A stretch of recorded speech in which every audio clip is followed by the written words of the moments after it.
یو خبره کول غواړم ما اورېدلي چې اوس هم څه خلک افواګانې پیلوي او پروپاګنډې کوي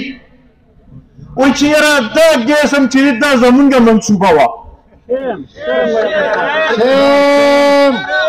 زه خو اول ستاسو په وساطت د هغې خلکو نه دا تپوس کومه چې په 2016-17 کې خو ماته نه یادېږي چې تاسو سره څه کورسۍ وه یا تاسو په اسمبلی کې چېرته ناست وی ځکه چې دا منظورۍ خو د 2016-17 منظورۍ دي بیا ورته وایم چې که دا ستا کارنامه وه نو 4 کاله ستا حکومت و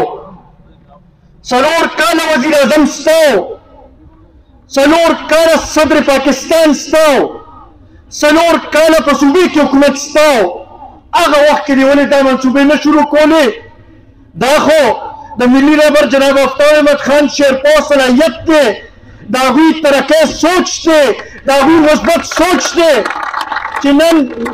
د دې باوجود چې په اسمبلی کې د دې خو خپل یو منصوبه چې شروع کړې وه هغه یې واپس د خپل خلکو نه راوړه او د دې خلکو ته یې خپل حق ورسوه